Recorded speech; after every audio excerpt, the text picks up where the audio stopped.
Dari Jundab bin Abdullah radhiyallahu anhu secara marfu, beliau mengatakan, "An rajulan qala, wallahi la yaghfirullahu li fulan." Faqala Allah azza wa jalla, "Man alladhi yata'alla alayya alla aghfiru li fulan?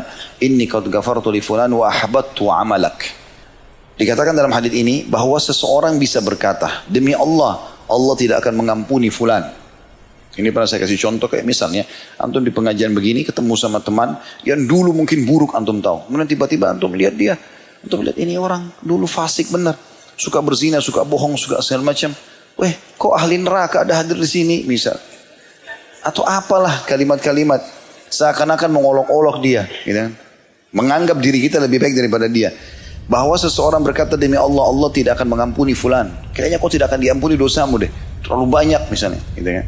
Maka Allah Azza wa Jalla berfirman, "Siapakah yang bersumpah atas namaku bahwa aku tidak akan mengampuni fulan, sungguh aku telah mengampuni fulan." Maksudnya orang yang sedang diolok-olok itu, dan aku menggugurkan amalanmu. Justru orang yang mengucapkan itu, ya, dia gugurkan seluruh amalnya. Dan ini berbahaya sekali.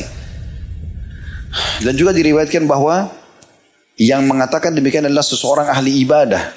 Abu Hurairah berkata, "Takallama bi kalimatin awbaqat dunyahu wa akhiratahu." Dia mengatakan satu kalimat yang membinasakan dunia dan akhiratnya. Jadi maksudnya di sini hadis tadi yang menjelaskan ini adalah seseorang yang dirinya ahli ibadah. Anggaplah kayak di majelis ilmu, rutin hadir di majelis ilmu. Hati-hati teman-teman. Makin bertambah ilmu kita harus makin merendah, bukan makin menganggap remeh orang lain, bukan makin merasa diri kita lebih dari orang lain. Nggak bisa. Walaupun di depan mata kita itu orang fasik, tiap malam berzina, minum khamr, atau bahkan orang kafir sekaligus, ya. Kalau mereka selama belum meninggal, kita nggak boleh main vonis sembarangan, apalagi vonis neraka, gitu kan. Allah tidak akan ampuni, itu bukan di tangan kita, bukan urusan kita itu. Justru kita menjadikan mereka sebagai ajang pahala buat kita, itu benar. Ya Allah berikan hidayah, kita jadikan atau sampaikan nasihat-nasihat yang baik, mungkin dia bisa dapat petunjuk, tapi bukan malah divonis. Kecuali orang jelas-jelas meninggal dalam kekafiran, udah meninggal.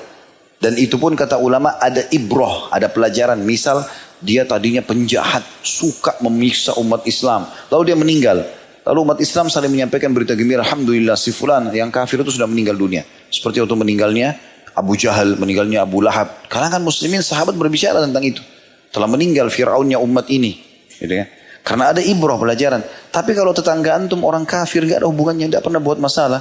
Oh si kafir mati, masuk neraka. Tidak ada gunanya. Apa gunanya buat kita? Gitu kan? Tidak ada manfaatnya. Sesuatu yang bermanfaat ya ada ibrah. Walaupun kita tahu secara teori dia masuk neraka. Tetapi di sini perlu kita fahami ada hukum-hukum syar'i yang harus kita faham.